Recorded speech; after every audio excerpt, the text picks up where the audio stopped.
4 basics हैं इस business के। कितने बेसिक्स हैं? 4। इस बात को ध्यान रखना, वो भी दिखा रहा 4 basics. Number 1 basic is list making, क्योंकि ये लोगों का बिजनेस है, लोगों के साथ करना होता है, लोगों को अपने बिजनेस में लाना होता है। जो भी काम लोगों के द्वारा लोगों के लिए होगा, उस धंधे में जरूर आपको लिस्ट बनानी होगी। आप में से आज तक किसी ने भी घर में कोई शादी करी है? हाथ उठाओ, शादी करी हो तो। खुद की, अपने बच्चों की, भाई की, बहन की, किसी की शादी करी होगी ना? सब घरों में। ऐसे बोल रहे हो, ऐसे देख रहे हो मेरे को कि कुछ अचरज चीज है कि सब घरों में होती है यार शादी। शादी बिना तरक्की नहीं होती हिंदुस्तान में। शादी करी है ना? शादी में सबसे पहले एक चीज देखी जाती है कि हमारा बजट कितना है जो हम खर्चा करने वाले हैं, और फिर कौन कौन से ऐसे लोग हैं जिनको हमको शादी में इनवाइट करना है ना? अगर शादी आप करना चाहते हो तो क्या एक बढ़िया लिस्ट बनानी पड़ती है कि नहीं? तो लिस्ट बनानी पड़ती है। लोगों के द्वारा लोगों के लिए कोई काम किया जाएगा, you have to prepare the list first. समझ आ रहा है? चाहे आप भंडारा करो, चाहे आप बर्थडे पार्टी करो, चाहे आप कुछ और करो, कोई सामाजिक प्रोग्राम करो, कुछ और कुछ कर लो आप, अगर लोगों का प्रोग्राम है और लोगों के द्वारा हो रहा है, you have to prepare list first. है कि नहीं? स्कूल का फंक्शन हो, इवन स्कूल का फंक्शन हो, कहीं का कुछ भी हो, लिस्ट बनानी पड़ती है कि नहीं? तो ये बिजनेस भी लोगों का है। कल आपको अपने नेटवर्क में लोगों को लाना है, तो क्या बनानी पड़ेगी? सबसे पहले लिस्ट। इसको बनाना सीखना पड़ेगा। कैसे बनती है मैं बताऊंगा आगे।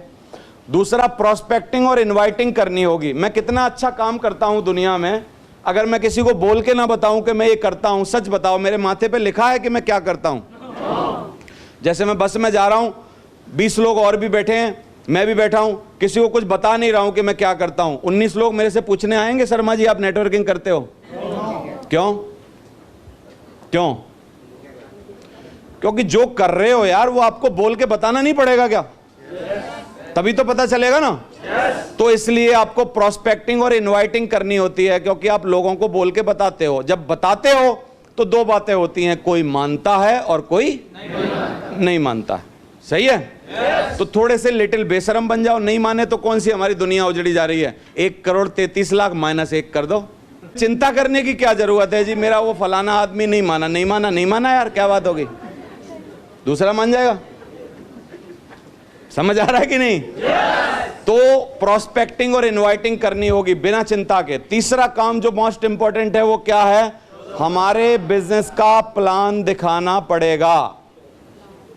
हमारे बिजनेस का प्लान दिखाना पड़ेगा। प्लान के बारे में एक अच्छी बात मैं हमेशा बोलता हूं कि प्लान, सबसे अच्छा प्लान कौन सा होता है? सबसे अच्छा प्लान वही प्लान होता है जो सिर्फ दिखा दिया गया है। क्या कर दिया गया है? दिखा दिया गया है। ना तो प्लान खराब होता है, ना तो प्लान अच्छा होता है, ना देने वाला अच्छा होता है, ना देने वाला बुरा होता है। सिर्फ एक ही बात है, या तो सुनने वाला अच्छा होता है या तो सुनने वाला बुरा होता है। अगर आप अच्छे हो और प्लान दे रहे हो और सुनने वाला बुरा है, थोड़ी देर में पता चल जानी है। नाक मुंह जैसे अच्छा, उसने कहा ये 2 बनाने पड़ेंगे, ऐसे करना पड़ेगा, तुम्हारी कंपनी में ये नहीं है, उठ लो उठ लो। सुनने वाला कैसा है? बोलो, सुनने वाला कैसा है? बुरा है ना? सुनने वाला या तो बुरा हो सकता है या तो अच्छा हो सकता है। ना तो देने वाला बुरा होता, ना तो कोई प्लान बुरा होता। अच्छा प्लान कौन सा होता है? जो सिर्फ दिखा दिया गया होता। जब तक आपका नेटवर्क बहुत बड़ा नहीं बन गया है, प्लान दिखाने की कीमत देखो कैसे होती है। आप एक प्लान दिखाते हो, उस आदमी को बात समझ में आती है, क्या वो जिंदगी भर आपके लिए काम करता है कि नहीं? और इतनी सी बात के लिए यार प्लान दिखा देना चाहिए कि नहीं? 15-20 मिनट, आधे घंटा, क्या बात होगी बताओ? दिखाते रहना चाहिए ना। तो इसलिए प्लान दिखाना पड़ेगा। Number 4 is follow up. Follow up कब होता है? प्लान दिखाने के बाद 2 सिचुएशन पैदा होती हैं। एक आदमी मानता है, दूसरा नहीं मानता। जो नहीं मानते उनका फॉलो अप करना पड़ता है। फॉलो अप एक टेक्निक है। तो मेरे को ऑडी के सेल्समैन ने एक बहुत ही बढ़िया करोड़ रुपए की बात बताई, उसको मैं हर ट्रेनिंग में बताता हूं।